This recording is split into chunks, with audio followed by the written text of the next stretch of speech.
Hi boys and girls, today is Monday, April 6th, and I'm telling you the date today because at some point this morning, Mrs. Rogers or myself dropped you off a whole other kit of home learning activities that you'll be using in the next couple of weeks.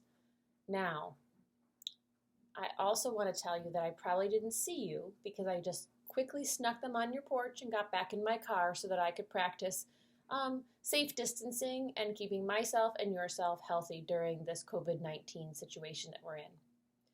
In some of those bags, though, there were special notes. And on one bag it said, please do not use these items until it's time for the videos. So I want you to find the bag that has the things that say, use these for the videos. And I want you to find this amazing Ziploc bag filled with 3 colors of paint. You can pause the video and go get that item and then start it again. When you're back, I want you to look at this baggie. It is a Ziploc bag that is actually a freezer bag, so it's a little bit thicker. It has tape on top so that nothing should be able to squeeze out. And inside there are 3 colors, red, yellow, and blue. And they are the primary colors. And a long time ago we talked about how the primary colors can blend together to make lots of other colors. And so I want you to pause this video again, and I want you to put this bag down on the table or a hard surface, and I want you to massage and push the paint together so that you can watch the colors blend. And as you do that, I hope that you see other colors appear. Go ahead, pause the video right now. We'll be back in just a second. Now that you're back, you probably have a bag that looks a little bit like this. And when I look really carefully at my bag, I see greens, I see purples, I see a little brown, and you might have created even better colors than I did.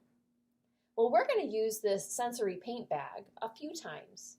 But the first thing we're going to use it for today, besides talking about our awesome colors, is we're going to use it to make letters and to review letters with. You're going to want to put your bag down on a flat surface. I'm going to hold mine up, and I'm going to remind you, because we used to use these in our classroom, they were just filled with different things, how you can use your finger as a tool to make letters, numbers, and shapes. So if I was going to make the letter A, it would be slanty line down,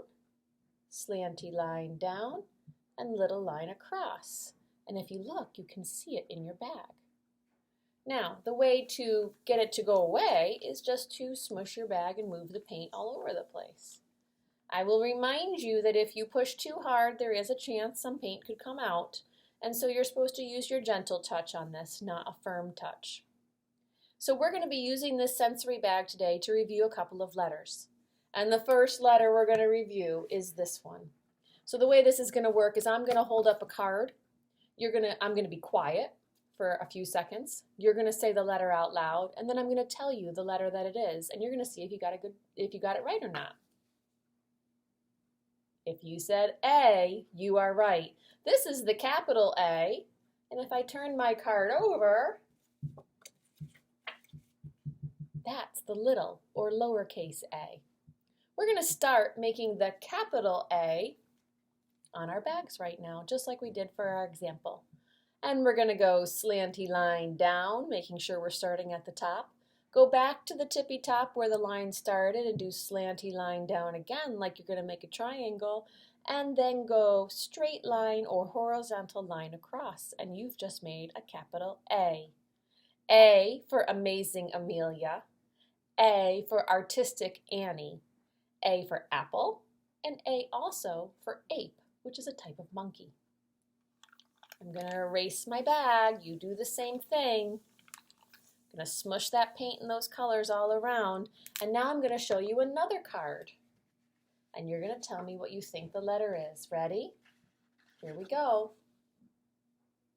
If you said B, you are right. This is the capital B. And this is the lowercase b, or little b.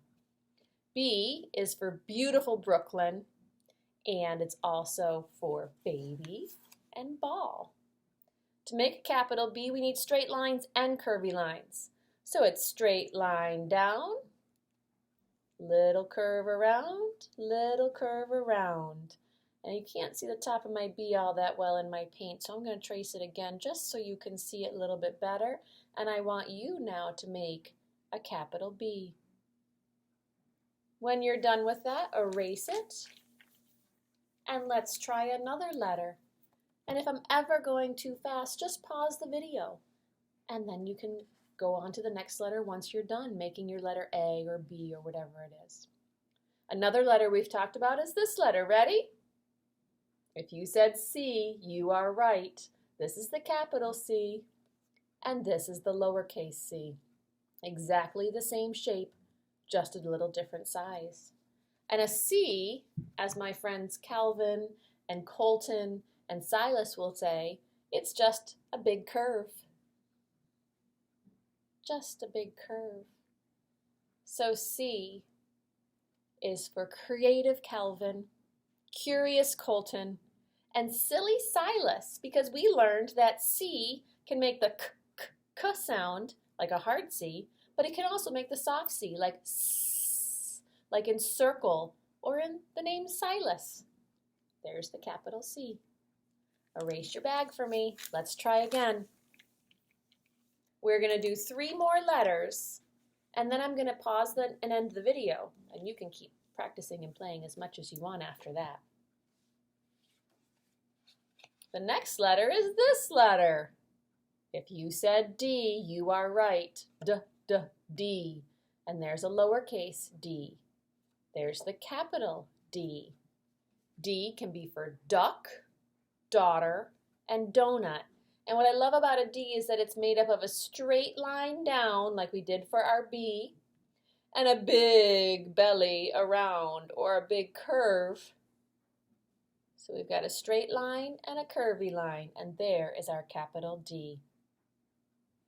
Erase that. 2 more letters. So if you've noticed, I've done a certain pattern in our letters. I've actually done the alphabet letters. So we've done A, B, C, D. What do you think's going to come next? If you said E, you are correct. And we have one friend in our room, and her name is Evelyn. And I'm going to call her Entertaining Evelyn. And Evelyn begins with E. There's the capital E, and there's the little e, which looks very different, and we haven't talked about that a lot, but we will in future videos. A capital E is a straight line down, like my D and my B. And then in our room, to help some of our friends, we've been doing hat, hand, foot. But in most pre-K and kindergarten rooms, it's straight line on the top, straight line on the middle, straight line down. So we want to do 1 line down, hat, hand, foot for the capital E. Smush your bag. We've got 1 more letter to try. I'm having fun. I hope you are too. The next letter is the next letter in the alphabet. So what comes after E? If you said F, you are correct. F is for fish and friend and flower. I'm beginning to see a lot of flowers popping out of the ground. I hope you are too. This is a lowercase f. This has a unique hook and a straight line across there. It's something we haven't talked much about, but we will. Our capital F in your bag is a straight line down like the E, and a hat and a hand. No foot this time. So it's very similar to the E. It is the letter F. The last thing I want to leave you with as you practice making letters, numbers, and shapes in these sensory paint bags is to remind you that whenever we make our letters and our numbers, we always start at the top. And I had a little song that I sang to you, and it went like this. Oh, we always start our letters from the top, from the top. Oh, we always start our letters from the top, from the top. Oh, we always start our letters, oh, we always start our letters, oh, we always start our letters from the top, from the top. So make sure you're going to the top of the packet, or I should say the baggie, and going straight down. Enjoy using these paint sensory bags, friends. You can practice writing your name in them, and like I said before, shapes and letters and numbers. And if you are gentle with them, they'll last a really, really long time. Have a great day, boys and girls. I wish you well. Wash your hands and stay safe. Bye-bye.